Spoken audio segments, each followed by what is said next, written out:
a Lagos da kona tankoki sama da guda 300 da kona mana harkokin kasuwancinmu da yan fyaɗe ga 'ya'yanmu da matanmu da kannanmu da yayyanmu ga waɗanda suke da ruwar suke bangare na farko gwamnatin tarayya. Obasanjo ne ya zo ya ce wa gwamnan Kaduna lokacin da ya rikicin kwana ɗaya da yini ɗaya cewa ko a dakatar ko kuma nan gaba in ya sake faruwa zai kafa dokar ta ɓaci. Ya faɗi irin wannan bara, 'yan majalisar wakilai sun ba shi wannan damar tun bara. Me yasa aka yi kwana 3 ana yi a Lagos bai kafa dokar ta ɓaci ba? Me yasa bai yi umarni ga ministan harkokin cikin gida ba? Me yasa bai yi umarni ga ministan kula da aikin 'yan sanda ba? Me yasa bai yi umarni da inspector general na 'yan sanda ba?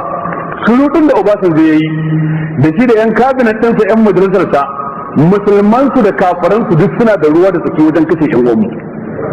Bangare da farko kenan. Bangare na biyu, ministan shari'a na tarayya Bola Ige dan Asina Sere ne, dan OPC ne, shugaba ne na kungiyar 'yan iska 'yan ta'adda, kuma aka ba shi ministan shari'a na tarayya dan saboda in sun yi ta'addanci kar a hukunta su, dan saboda in sun karkashe 'yan uwarmu kar a hukunta su. Kotun na sa karkashin sa, kundin tsarin mulkin na karkashin sa, kasar tana karkashin sa. Mutum na uku, ministan 'yan sanda Major General Retired Jamie Bowen. Jamie Bowen dan Kogi State ne. Babban abin da ya ba da dama aka baki ministan aikin 'yan sanda dan shine a tarihi a Najeriya a yanzu wanda ya fi kowa tsanar musulmi da musulunci. Shi ya fi kowa tsanar musulmi da musulunci, ba abin da ya tsana ya gani a duniya irin ya ga musulmi ya wuce ko da bai ce masa komai ba. Shi ne minista kuma mai kula da 'yan sanda. Mutum na hudu shi ne inspector general na 'yan sandan Najeriya, abin mamaki Alhaji Mustamisu Nuhu Sunusi. Shi ne inspector general na 'yan sandan Najeriya. Shi aka mayar bara Lagos, ya ɗauke ofis ɗinsa daga Abuja ya mayar Lagos wai don a kwantar da hankali a Lagos. Ga shi yau kwana 3 a Lagos ana yankawa ana konawa bai ce komai ba kuma yana gani.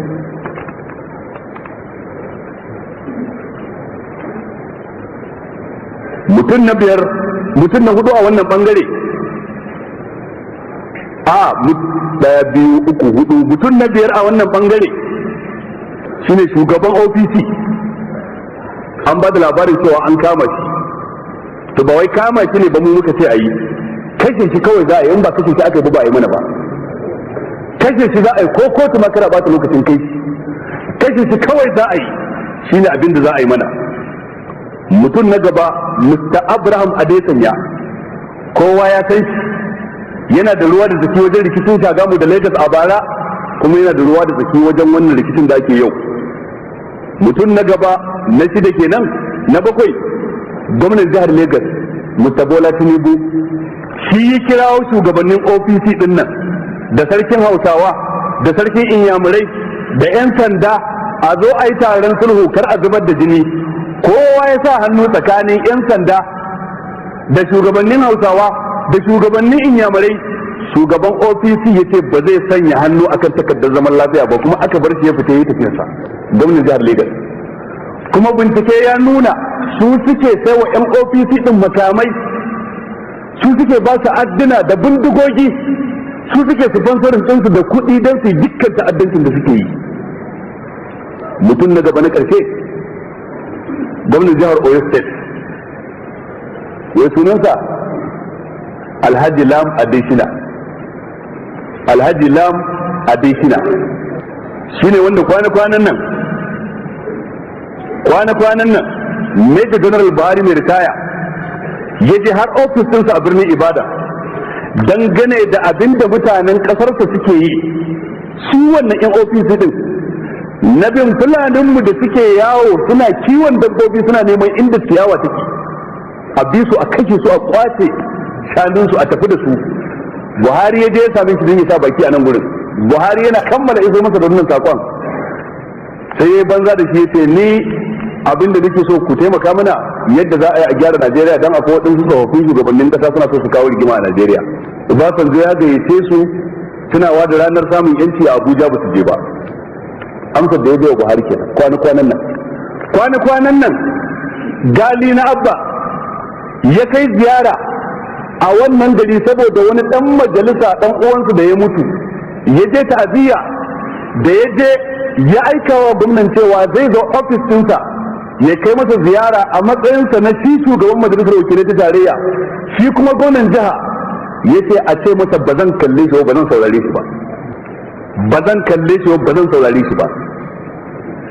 Shi wannan Alhaji Lam Adesina gwamnan jihar Oyo shi ne wanda ya daura damarar yaƙi yanzu da cewa ba yanda za a yi tunanin shari'ar musulunci ya je kudancin kasar nan in su suna da rai.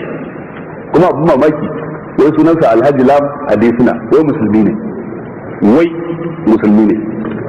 Waɗannan bangarori guda bakwai ƴaƴan mu su sani kanana cewa ko da mu a yanzu ba mu kaddamarwa waɗannan mun ci nasarar kashe su ba, mun bayar da wasiya ga ƴaƴan mu duk inda aga waɗannan da zai a kashe su. Ko da mu yanzu ba mu ci nasara ba a lokacin mu, mun ba da wasiya jinin waɗannan ya halatta. Arna ne sun kashe ƴan uwan musulmi, in an kashe su ba zalunta su aka yi ba, adalci aka yi, ramuwa ce. Har yanzu kuma an kashe mana mutum 1000 dan mun kashe 7 ne muka yi, ba mu komai ba. Saboda haka abin da muke kira ga gwamnatin tarayya ta yi gaggawar ɗaukar mataki kan dukkan waɗannan da muka ambata, a yi gaggawar ɗaukar mataki, in ba haka ba al'amura